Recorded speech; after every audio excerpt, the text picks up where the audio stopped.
Magandang po sa inyong lahat, mga kaibigan, mga kapatid, mga kamag-anak, mga kababayan sa iba't ibang dako ng mundo. Kumusta po kayo? Okay, nasa mabuti po yung kalagayan na nararating po ating pong muli ay pagtalakay ng salita ng Diyos on Scripture rightly divided. At sa lahat ay nandiyan po yung ating masiding desire na unawain, aralin, saliksikin ang mga kasulatan sapagkat ito po ang ating kinikilalang the only infallible and authoritative Word of God. Ito po ay nasa King James Version of the Word of God. At ngayong gabi mga kapatid ay pagpapatuloy po natin ang ating pong part 3 na theme na po na pinamagatang the infallibility and authority of the Word of God. Muli ay babasahin po sa inyo ang ating text. All Scripture is given by inspiration of God and is profitable for doctrine, for reproof, for correction, for instruction in righteousness. 2 Timothy 3:16, verse 17. The man of God may be perfect, truly furnished unto all good works. At nais ko na rin pong basahin sa inyo mga kapatid ang isa pong talata sa tinatawag na Old Testament Scriptures sa Job chapter 32 verse 8 na kung saan ginamit din po ang mga katagang scripture. I mean inspiration, sorry po. But there is a spirit in man, and the inspiration of the Almighty giveth them understanding. Dakilang Diyos, kami po ay nagpapasalamat sa inyong kabutihan at katapatan. Pinapasalamatan ka namin o aming Ama na kami po na mga hentil ay binigyan mo ng pagkakataon na makilala ka sa pamamagitan mismo ng aming Panginoon Kristo dahil sa kanyang sakripisyong ginawa. At ayon po sa iyong salita, ito pong panahon namin ngayon na tinatawag na dispensation of the grace of God ay para sa mga hentil na ng una ay mga walang pag-asa, walang Diyos, walang Kristo.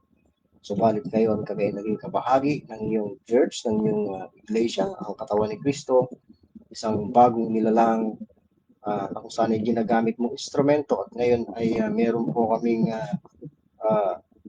scriptures o pamagitan ng aming pong apostol ay tinalaga mo, Panginoon. We thank you, Lord, that we have been part of the churches of the Gentiles, members of the church, the body of Christ, and we have now access not only to the revelation given to Paul, but to all Scripture. Lahat po ng ito aming pinapasalamatan, pinadakila ka namin, pinarangalan sa pangalan po ng Panginoon Kristo namin tagapagligtas. Amen. Siya nga po pala mga kapatid, ngayon pong araw ay ito po yung tinatawag na Father's Day. Kaya isang pagkakataon na rin po na mabati ko po yung lahat. Hindi po ito isang religious activity or isang religious celebration, I believe, but ito isang pagpaparangal sa mga ama na tinatawag, of course, na mga tatay, okay, sa buong sanlibutan. Happy Father's Day to all fathers. Of course, meron po tayong kinikilalang pinakadakilang ama sa lahat. Yan ay walang iba kundi ang ating Diyos. Ang Diyos na lumalang ng langit at lupa. At sa Word of God ay binabanggit po na meron po tayong one God and Father of all sa Ephesians chapter 4 verse 6. Ano po?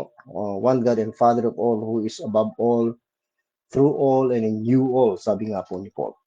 At ang one God and Father na yan ay sinasabi din ni Paul sa Ephesians 1:3 na the God and Father of our Lord Jesus Christ. So magandang topic din po tungkol sa Godhead, ano po?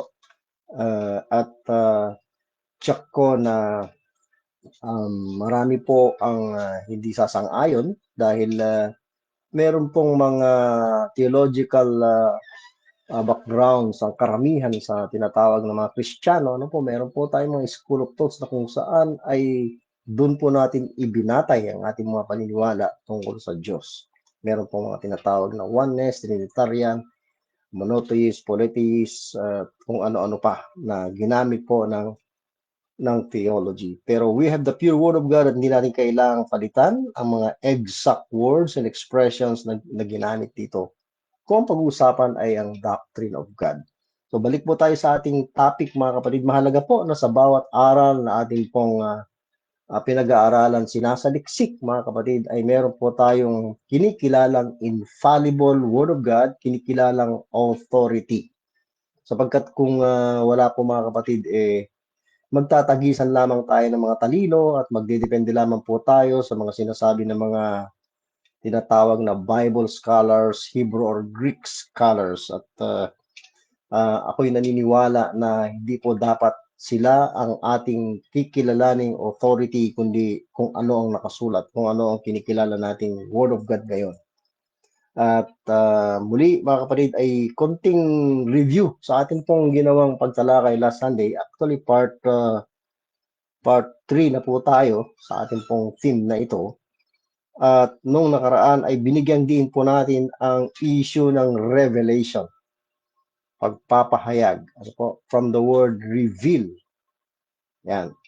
So ang salitang revelation sa Word of God ay ginamit maraming beses at nagpatunay po tayo kung saan ang salitang revelation ay may kaugnayan doon po sa pagpapahayag ng Diyos, no? Making known of the truth, no?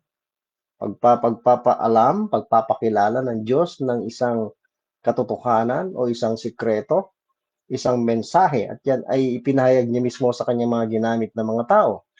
Kagaya halimbawa ni na Moses, ano po, Job, ng mga apostles, ng mga Bible writers na tinatawag, no? Scripture writers, at maging si Paul na ating apostol na siyang pinakahuling sumulat, mga kapatid, nagpakompleto sa ating pong kinikilalang all scripture ngayon. Sa pamamagitan po ni Paul na kumpleto, nabuo ang all scripture, at sa pamamagitan din niya ay binigay ang paraan kung paano pag-aralan ito sa 2 Timothy 2:15, which is rightly dividing the word of truth.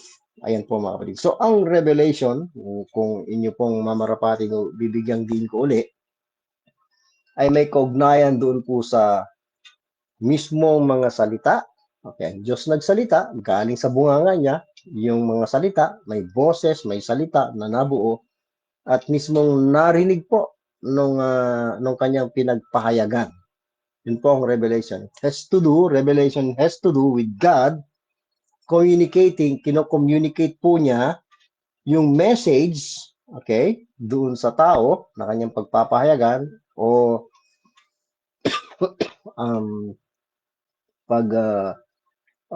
pagpapaalaman ng kanyang mensahe o ng kanyang katotohanan, mga kapatid.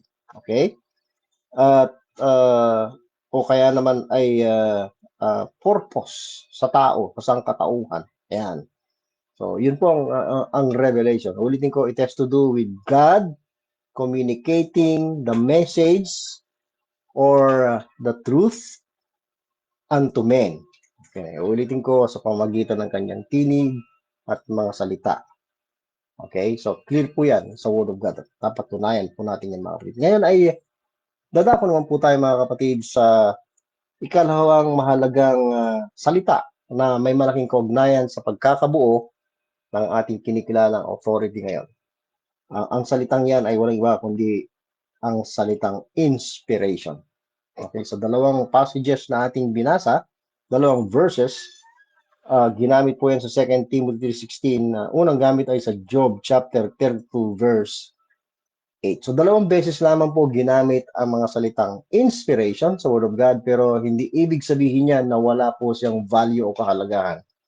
At sa dalawang beses na pagkagamit nito, mga kapatid, ay makikita natin yung kaugnayan po ng dalawang verses na ito.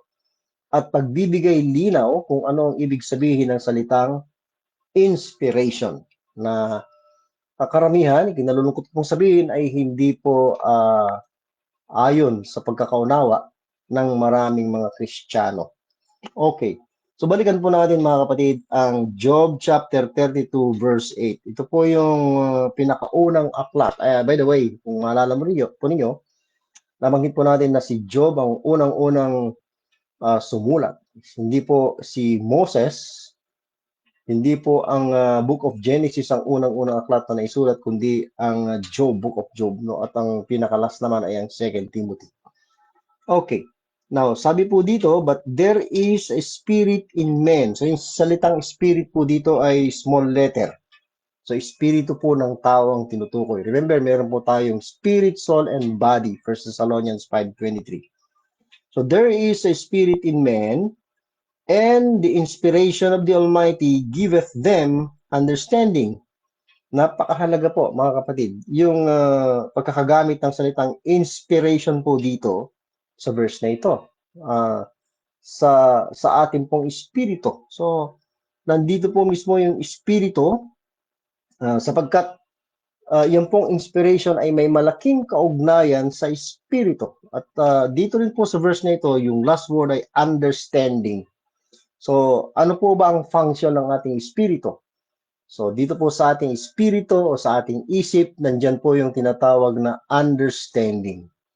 At ulitin ko, yung inspiration of the Almighty, sabi niya, giveth them understanding. So, ano po ba ang tinatawag na inspired or inspiration by God? Given by inspiration by God? Wala pong ibang tinatawag na given by inspiration of God, kundi all scripture. Di po ba? Sa 2 Timothy 3:16. All scripture is given by the inspiration of God. So, yung pong inspiration ay may malaking kaugnayan, hindi po pwedeng ihiwalay dun po sa all scripture. Yan. So yung all scripture na yan, which is given by inspiration of God, ay nagbibigay ng kaunawaan. Saan po yung kaunawaan? Sabi ng unang bahagi ng Job 32 verse 8, there is a spirit in men. So, dyan po sa ating spirito, mga kapatid.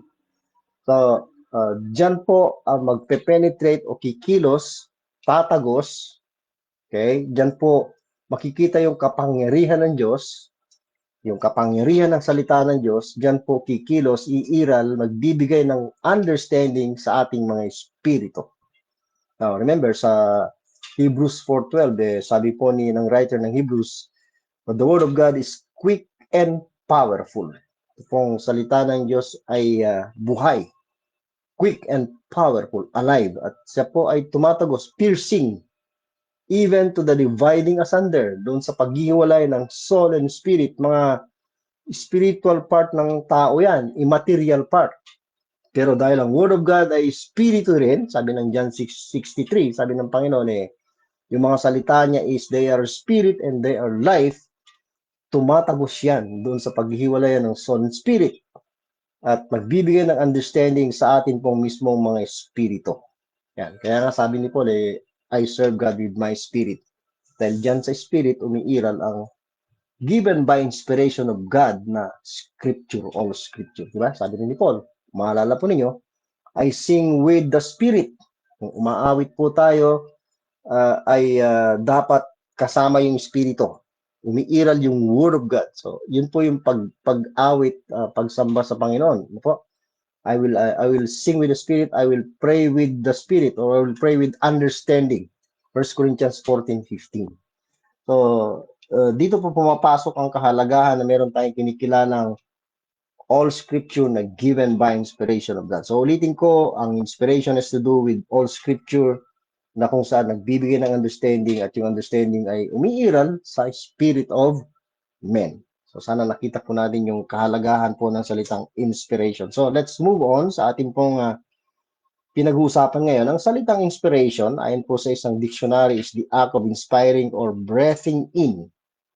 The act or power of exercising an elevating or stimulating influence upon the intellect. So, yung intellect is dito sa isip, sa espiritu, or emotions. Yun naman po yung soul, mga kapatid. Ano po? The seat of emotions. Okay? The result of such influence which quickens or stimulates as the inspiration of occasion of arts, etc. So, meron po siyang example. Pero sa theology, may definition po na iniuugnay po sa tinatawag ng theology o sa spiritual aspect. Okay? Sabi dito is, ang inspiration is a supernatural divine influence on the prophets. So ito po yung supernatural o supernatural, no? Okay, above natural na pagkilos ng Diyos. So, impluwensya ng Diyos, yung salitang divine has to do with God's work or God's being. Divine influence on the prophets. Kasi sa Old Testament nga, ang ginamit ng Panginoon ay mga propeta. So, meron po siyang influensya. May pagkilos ang Diyos sa mga propeta. Ayon po sa definition na ito. Apostles, kagaya ng 12 apostles, kagaya ni Paul, or sacred writers, yung mga manunulat. kasulatan, by which they were qualified to communicate moral or religious truth with authority. The supernatural influence which qualifies men to receive and communicate divine truth. Okay, kinot nga po dito yung all scriptures given by inspiration of God, 2 Timothy chapter 3 verse 16. Now, lilinawin po natin ito mga kapatid, no? Nais ko lang pong bigyan ng time muna na basahin itong definition na sinasabi po ng dictionary. So, sa theology, meron mong tinatawag na plenary inspiration at verbal inspiration. Okay, ganito po yung definition po ng plenary inspiration. That kind of inspiration which excludes all defect in the utterances of the inspired message. So, pag sinabing plenary ay tumutukoy sa every part ng kasulatan. Okay? Every part of the Word of God or of the Scriptures ay inspired or given by inspiration. May plenary authority siya. Okay? So, every part of the Scripture is inspired. Something like that. Ano po? Then, yung tinatawag naman na verbal has to do with words. Verbal. So, ibig sabihin ng verbal inspiration is that kind of inspiration which extends to the very words and forms of expression of the divine message. Okay? Yeah. So, dito sa plenary inspiration, ine-exclude po dito yung mga defect ng mga salita, okay, of the inspired message. So that means every part ay tama, no? Ay inspired, given by inspiration. Ang verbal naman ay sa mga salita. It has to do with words. Bawat salita, okay, ay given by inspiration. I mean, bawat salita ay galing sa Diyos at wala ring sablay, walang mali. So verbal from the word verbal inspiration from the word verbal, salita. Okay?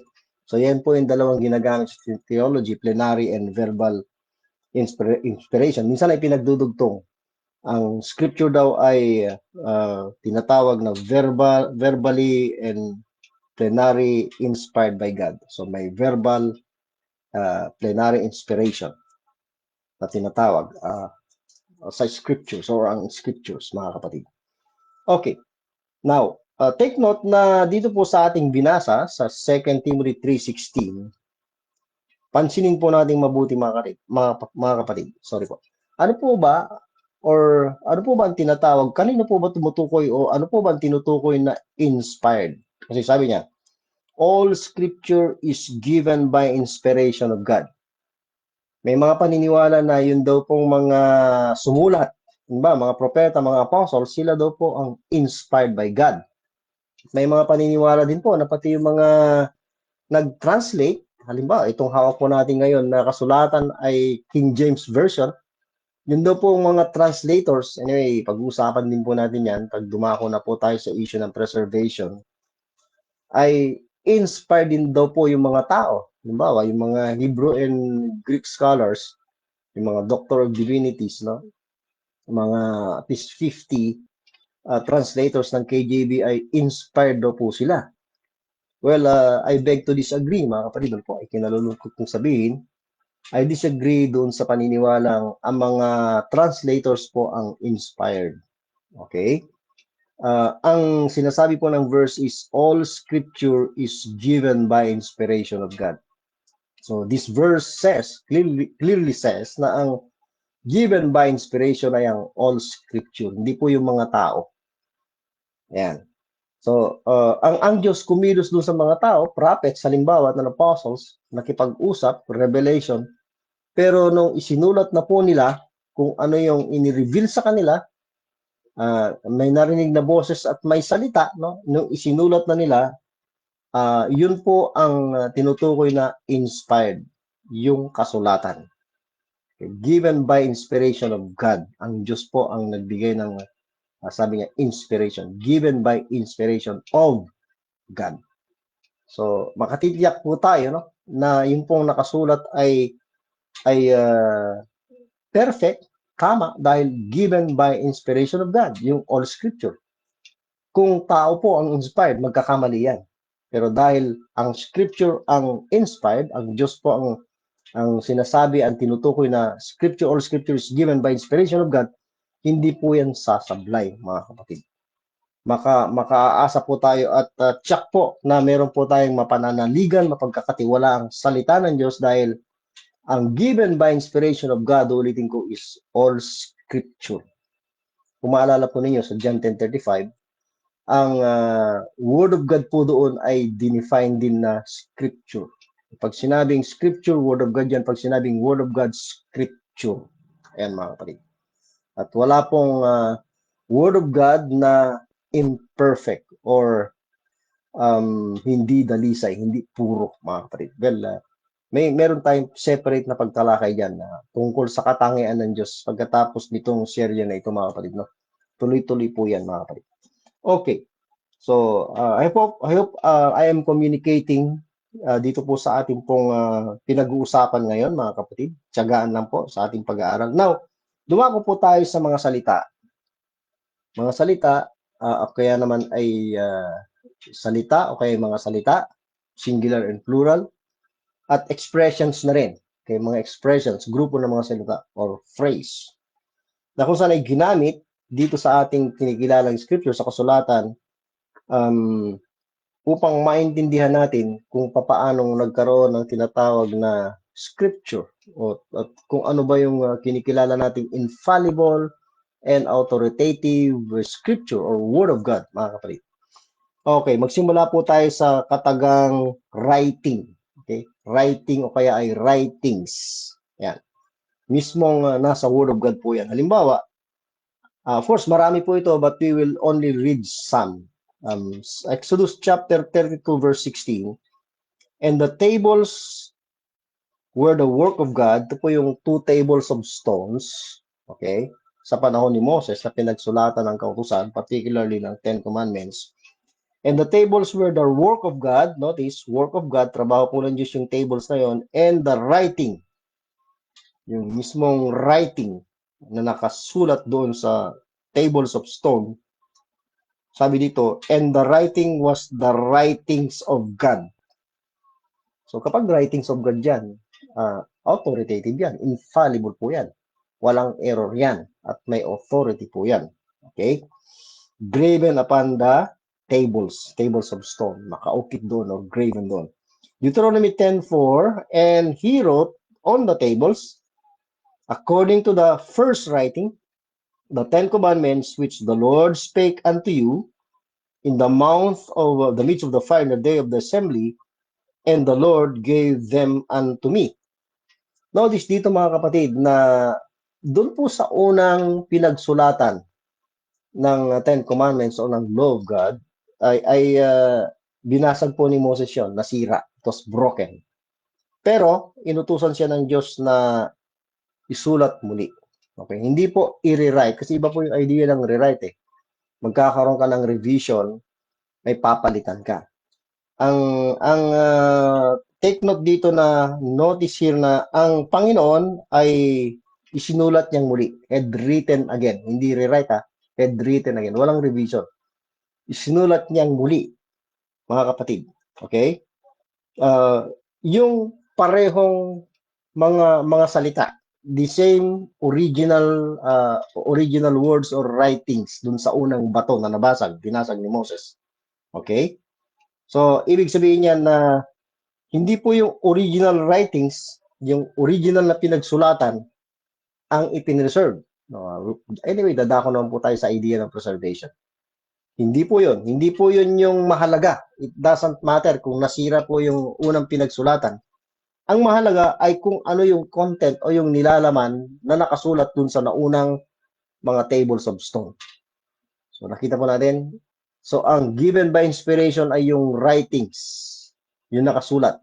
Hindi yung pinagsulatan. Kasi yan po yung argument ng marami sa mga doctrinal statements daw. Sabi po nila is the Bible in its original writings is inerrant, no? Ang Word of God daw po, ang Bible daw po sa kanyang original na pagkakasulat, yun daw po ang mali. Yun daw po ang walang sablay. Yun daw po ang may authority.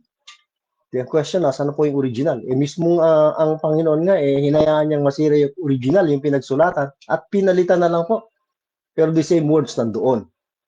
Inspired pa rin yun, yung salita na yun. Dahil scripture nga, or yung writings, ang given by inspiration of God. Ayan, mga kapatid. Okay, let's move on. John chapter 5, as I've said, hindi po natin lahat babasahin na.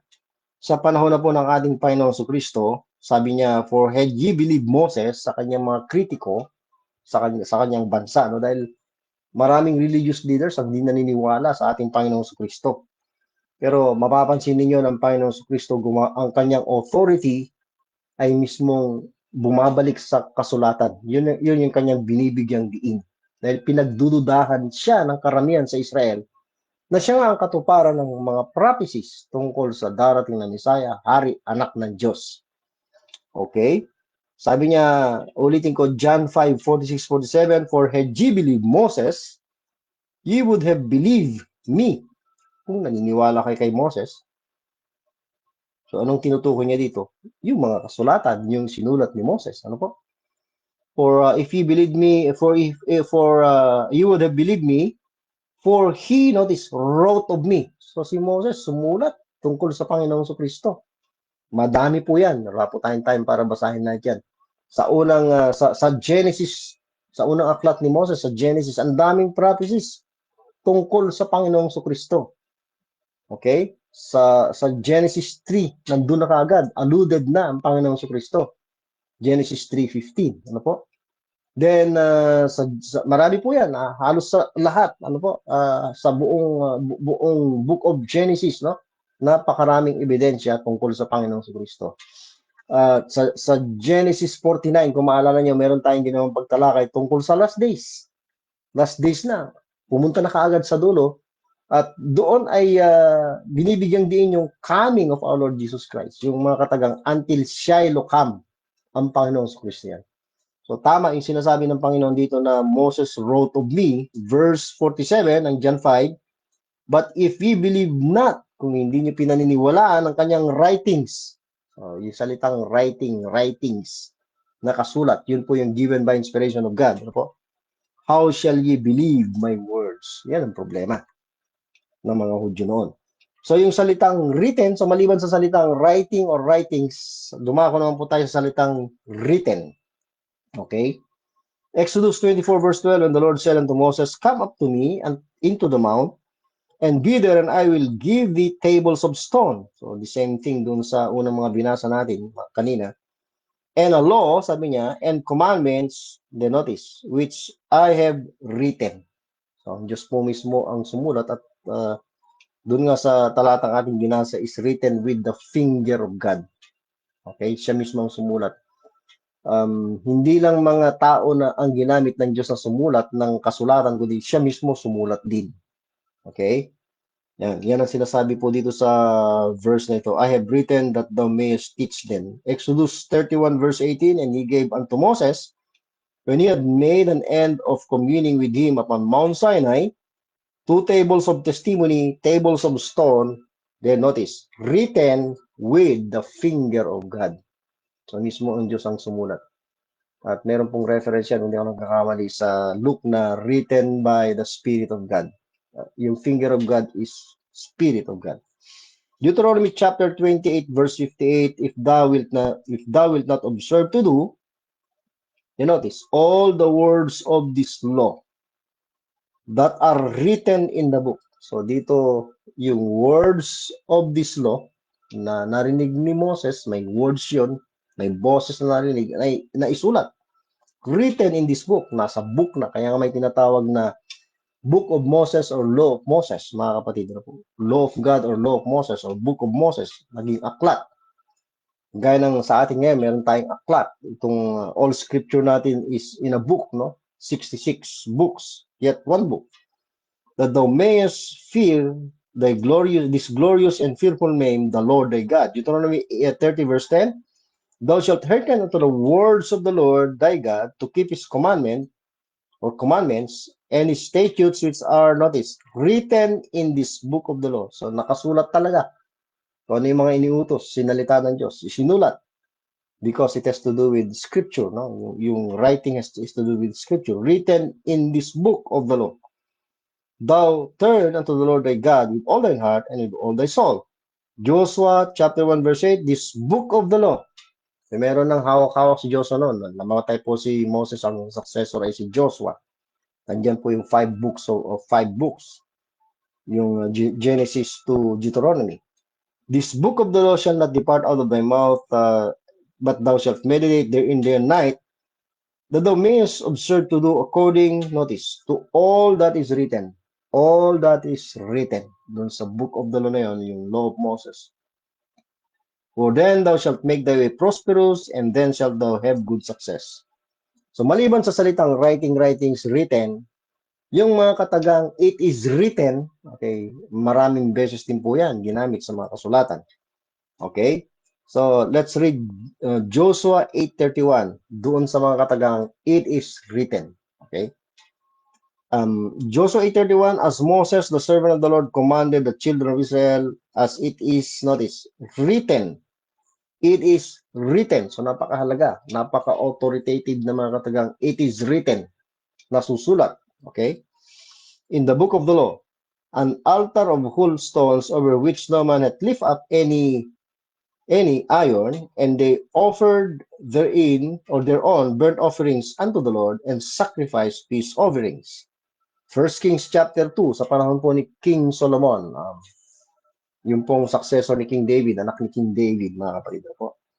And sabi ng verse 3, and keep the charge of the Lord thy God, to walk in his ways, to keep his statutes and his commandments, and his judgments, and his testimonies, notice, as it is written, gaya ng nasusulat saan? In the law of Moses.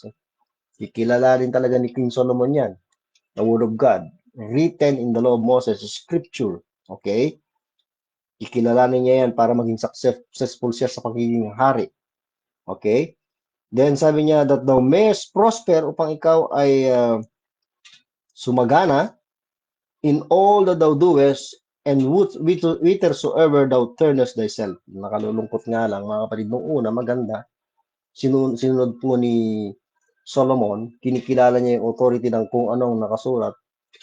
Sa early life niya bilang king ay naging masagana ang kanyang buhay dahil ang karunungan niya ay galing sa Diyos at may salita ng Diyos sa sinusunod, may authority. Pero later on, nilabag na po niya kung ano ang nakasulat. At alam natin, napariwara na po ang buhay ni King Solomon. Nahulog na po siya sa pagkakasala at hindi naging maganda ang pagwawakas ng kanyang buhay. Kaya nga yung Book of Ecclesiastes, sinulat niya, ang keyword doon is vanity. Walang kabuluhan. All is vanity. Naranasan niyang lahat. Kayamanan, karunungan, katanyagan, lahat ng gusto ng tao. Sa pag-aasawa, meron po siyang 700 wives, 300 concubines. Lahat ng ninanasan ng tao na buhay sa ilalim ng lupa, naranasan ni Solomon.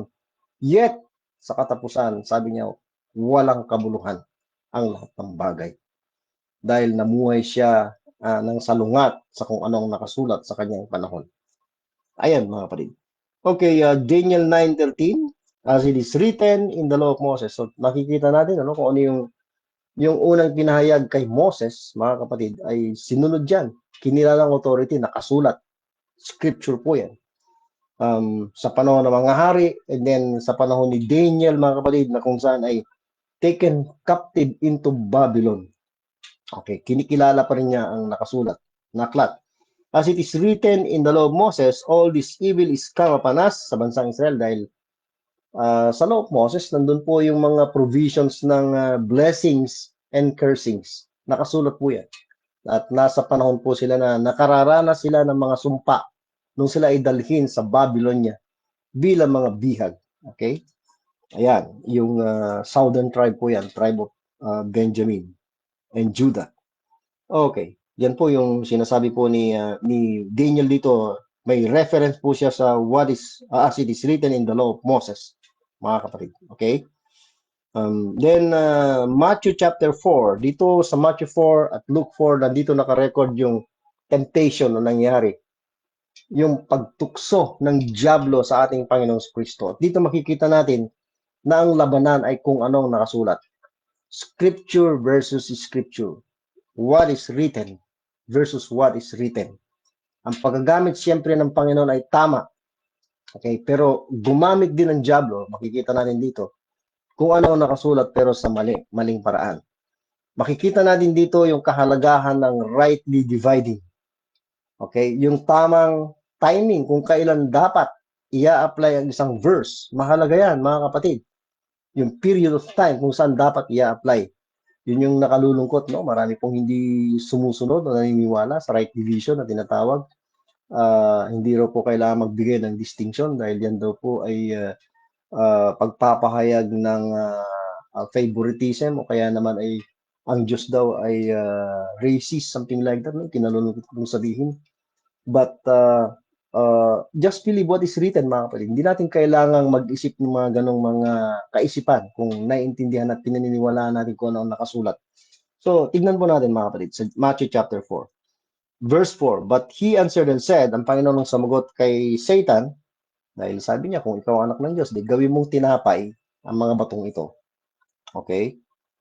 Sabi naman ng Panginoon, it is written, yan, na mahalaga, na meron kang kinikilalang authority, at perfect yung authority na yon, at clear, exact words and expressions ang ginamit, pure words, ano po? Men shall not live by bread alone, but by every word that proceedeth out of the mouth of God. So saan po ba kinot ng Panginoon yan? Sa Deuteronomy chapter 8 verse 3. It is written. Yun yung authority niya. Yun ang panlaban niya kay Satanas, the devil. Verse 6. And he saith unto him, If thou be the Son of God, cast thyself down. Magpatihulog ka. For it is written. Gumamit na rin po ang diablo ng scripture. It is written, He shall give His angels, Psalm 91 po ito, itong kinokot po ni Satan. Charge over concerning thee, and in their hands they shall bear thee up, lest at any time thou dust thy foot against a stone.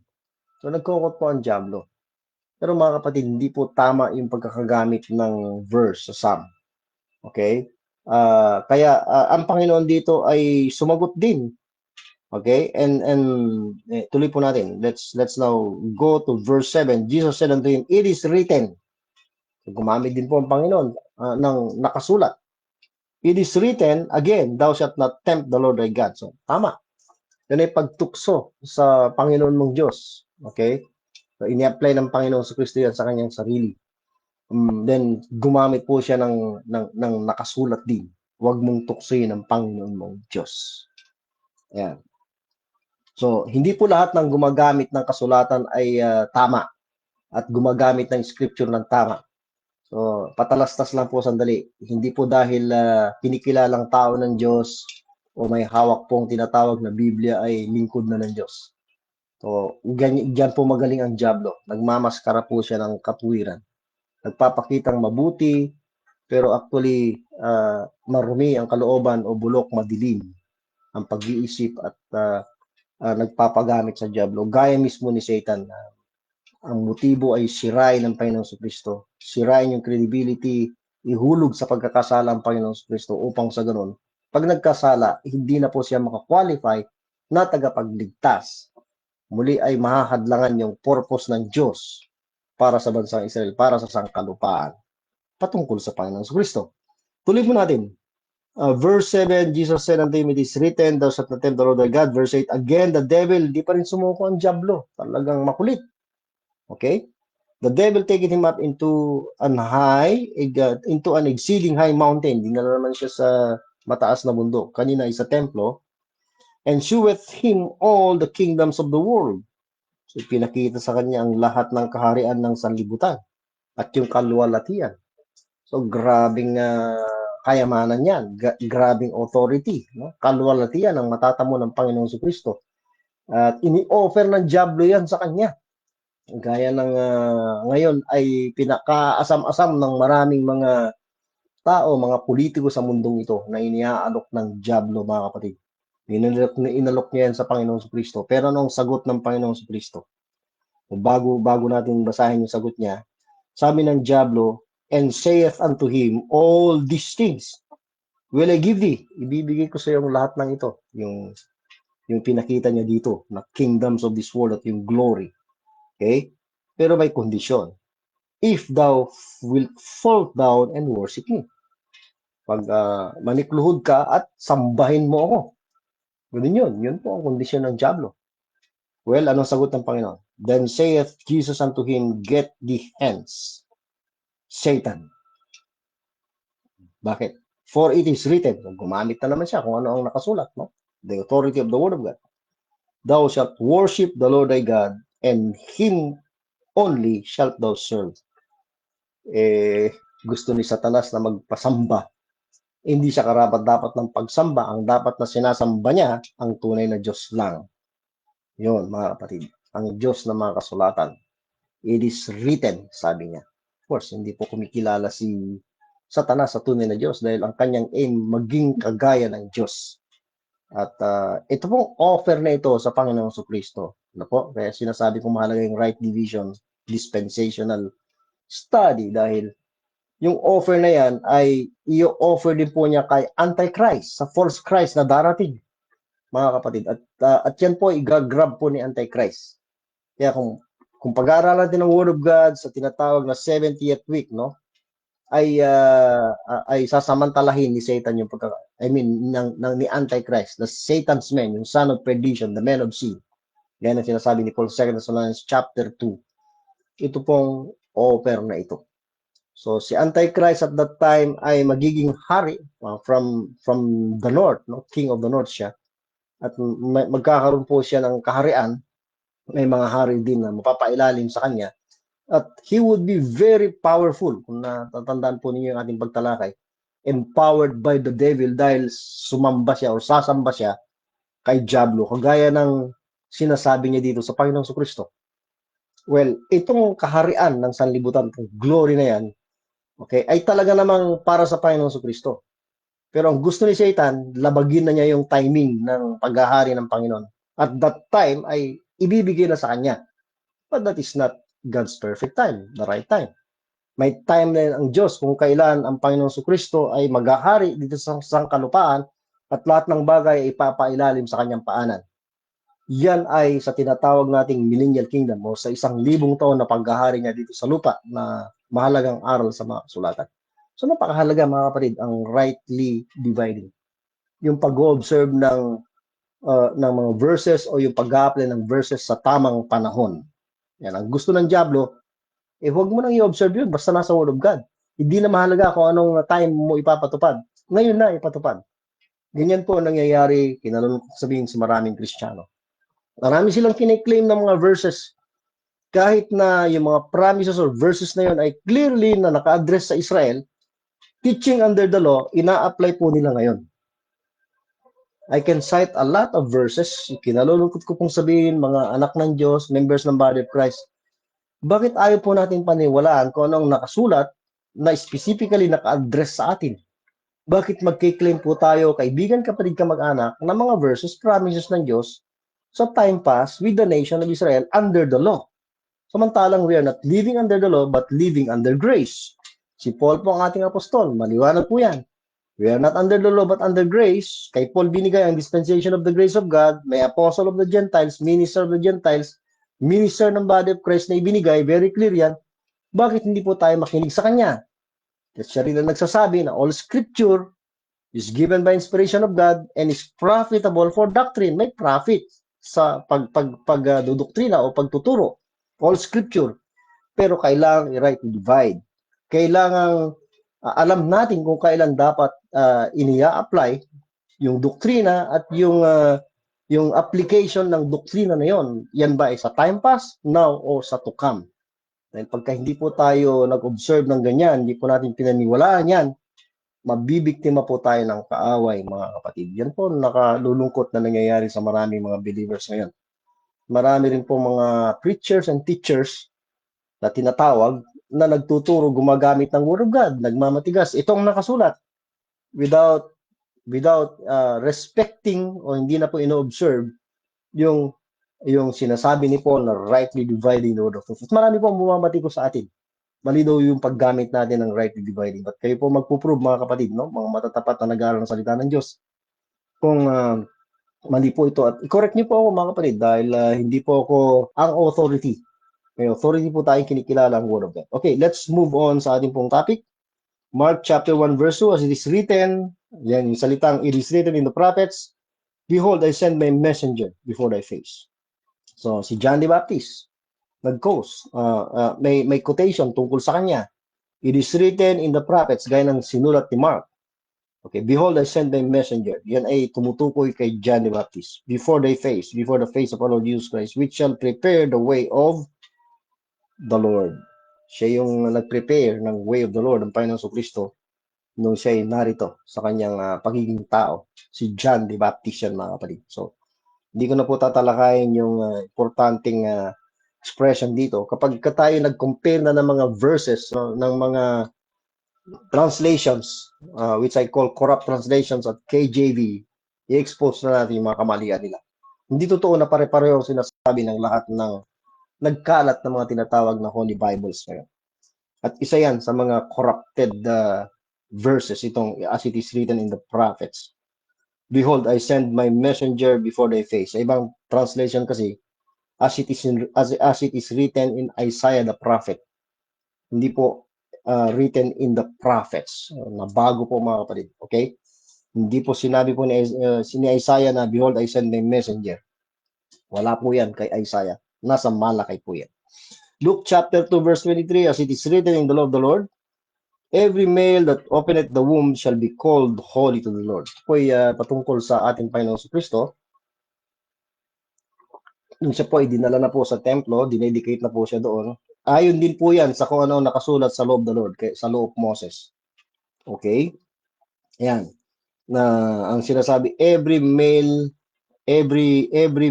that openeth the womb shall be called holy to the Lord. So may reference po yan, mga kapatid, sa tinatawag na written in the law of the Lord. Sa law of Moses, mga kapatid. Particularly, I believe kung di ako nagkakamali, nasa Leviticus, at sa ilang mga Exodus, I should say. Exodus chapter 13. Ayan. Meron din sa Leviticus, Deuteronomy. Anyway, okay, let's continue. Let's move on, mga kapatid. Okay, dito naman po tayo sa Luke chapter 2, Luke chapter 3 verse 4, as it is written in the book of the words of Isaiah the prophet. So kung makikita niyo, halos lahat ng mga parte ng kasulatan, tinatawag na Old Testament scriptures, ay kino-quote, it is written. So may authority na po ang tinatawag na Old Testament scriptures, Genesis to Malakay.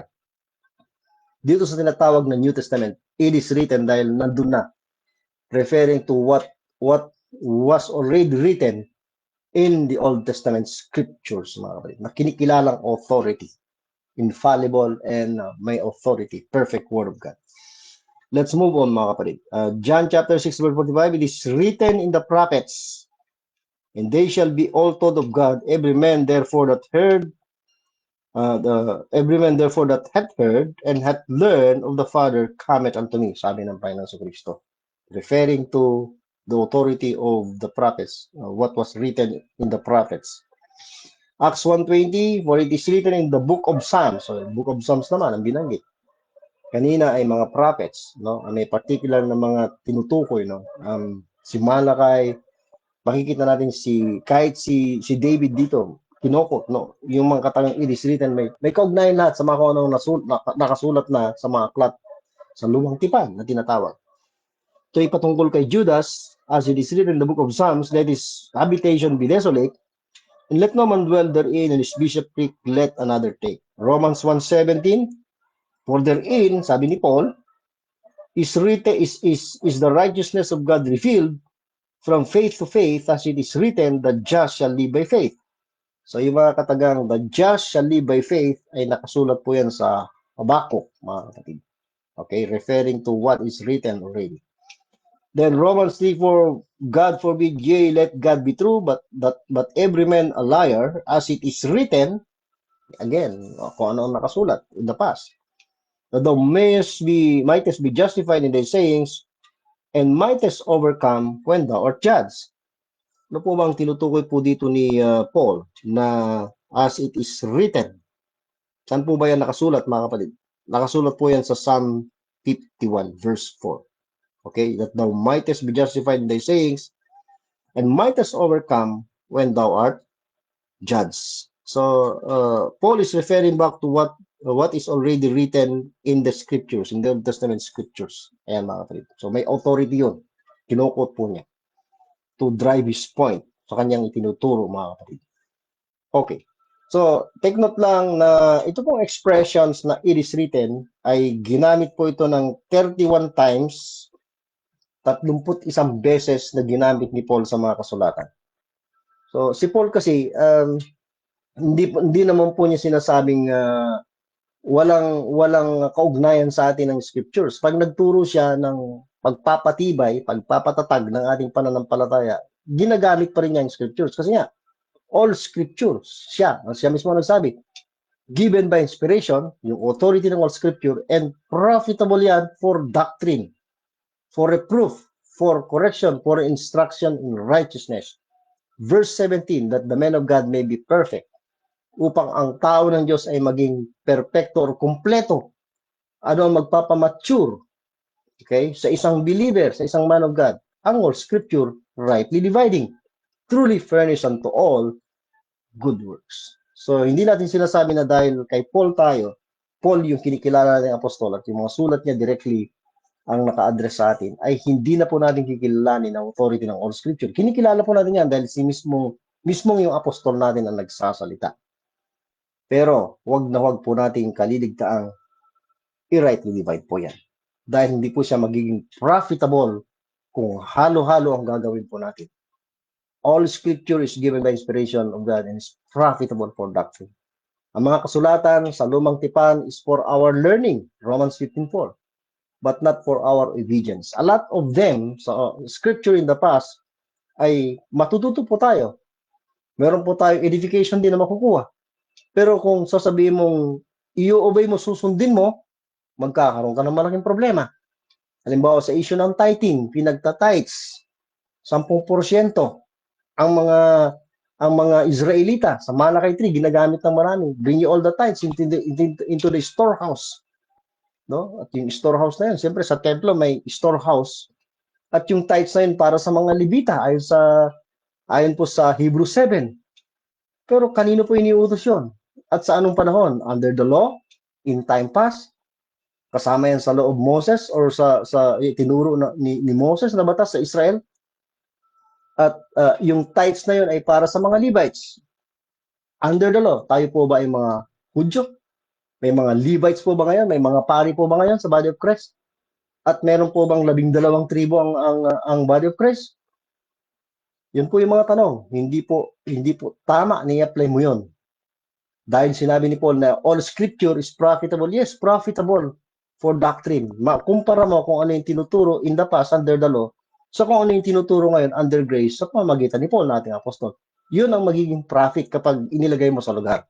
Pag ni-rightly divide. Water baptism, isang malaking issue.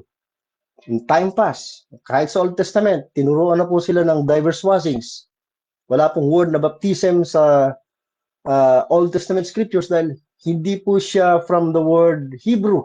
Yung salitang baptism ay from Greek word. Pero obviously, pag kukompare mo yung scripture, no? Merong mga washings na, diverse washings, gaya ng sinabi ng writer ng Hebrews. So, ang mga pari noon ay dumadaan na sa tinatawag na diverse washings or baptisms. Kaya sa Matthew, Mark, Luke, and John, sa pagpapahayag ni John the Baptist, nagbabaptize kaagad siya dahil ang Israel, mga kapatid, ay sinabi mismo ng Diyos kay Moses na ang Israel ay magiging kingdom of priests. So para sa mga pari, yung baptism na yan, nanawagan si John the Baptist ng repent and be baptized dahil sila nga ay magiging kingdom of priests, a holy nation. At yung mga nagpabaptize, sila po yung mapapabilang dun sa mga priests of God. Yung members ng little flock, tinawag na po sila na royal priesthood sa 1 Peter chapter 2 verse 9, a holy nation, little flock po yun. Kaya by water baptism, walang kaugnayan yun sa kaligtasan tungo sa buhay na walang hanggan, ang baptism. Dahil gawa po yun, trabaho yun. Ang baptism in the past, patalastas lang konti, ay has nothing to do with eternal salvation or eternal redemption. May kaugnayan lang yan doon sa kanilang position or sa kanilang trabaho as priests. Yan. So sana naintindihan natin yan. So hindi po natin i-rightly divide dahil nasa scripture ay susundin natin. Masisira po.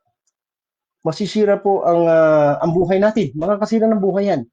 At gagamitin mo ang scripture sa ikasisira. Yan. There is only one baptism ngayon. Wala pong dalawa. Kapag baptized ka into the body of Christ by one Spirit, 1 Corinthians 13, tapos nagpa-water baptize ka, ginawa mo ng dalawang baptism. Sinisira mo na ang turo ng kasuratan. Kaya napakahalaga ng rightly dividing, mga kaibigan, mga kapatid, mga kamag-anak. Okay, tuloy po natin. Bago po tayo maubusan ng oras. Okay, so nakita natin na ito pong mga salitang ito ay may malaking kaugnayan sa scripture.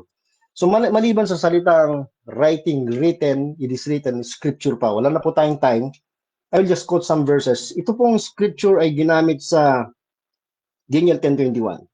Ginamit po dito yung katagang scripture of truth. Remember, yung scripture ay word of God. Matthew 21:42, sabi ng Panginoon, did you never read in the scriptures? So yung authority ng scriptures ay kanyang binibigyang diin kung ano yung nakasulat na dahil given by inspiration of God yan. Okay, the stone which the builders rejected, yung kinukot po din dito ng Panginoon ay nasa Psalm 118, yun yung scripture. So halos lahat ng mga kasulatan ay kinukot dito sa tinatawag na New Testament. Maging si Paul nagkukot. Matthew 22:29, ye do err not knowing the scriptures. Yun ang problema sa mga religious leaders ng bansang Israel ng kanyang panahon. Nagkakamali sila sa kanilang understanding, sa kanilang pag-i-interpret dahil di nila alam kung ano yung nakasulat sa scripture. Okay, may context po ito but we have no time to discuss. Luke 4:20 and 21, dito ang Panginoong Kristo ay nasa isang synagogue at nagbasa siya ng portion ng scripture at yun ay kinote niya sa Isaiah 61. At hindi po niya binuo yung quotation from Isaiah 61 verse 1 and 2. Kundi sa kalagitnaan ng verse 2 ay huminto po siya. At sabi niya hanggang doon sa kalagitnaan ng doon na na-fulfill yung scripture. Sapagkat sa Isaiah 61:2, yung ikalawang bahagi kung kinote ng Panginoon, hindi na po yun yung panahon na mangyayari sa panahon niya.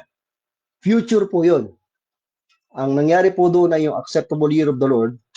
And then, ang sumunod kasi is the day of vengeance of our God. So, yun ay mangyayari na in the future. So, kailangan niyang itigil doon. So, napakahalaga talaga ng right division. Kung saan i-apply anong panahon ang isang particular verse. Excuse me po. Kahit na isang verse lang, kung aralin mo ay malinaw na may division of time. May timing mo ka lang i-apply. Again and again, mahalaga ang pag-aaral ng Word of God rightly divided. Then, si Paul, sa kanyang pangangaral sa mga Hudyo sa isang lokalidad, hindi po national issue. Pagka siya nangangaral, he is reasoning out of the scriptures, Acts 17 verse 2. Okay? Yan. Laging umaapela siya. Pag pinapatunayan niya ang Panginoong Kristo na siya ang Panginoong Jesus, siya ang Kristo, ginagamit niya ang mga kasulatan. Sa kanyang pagtungo sa Berea, nakikinig sila kay Pablo, pero itong mga taga-Berea, maganda po yung kanilang ugali sapagkat these were more noble, sabi nga ni Luke, no? Than those in Thessalonica, yung mga Hudyo sa Thessalonica, in that when they received the word with all readiness of mind, and in that they received the word with all readiness of mind, and search the scriptures daily whether those things were so. So, ang kinilalang authority din ng mga taga-Berea ay yung scriptures.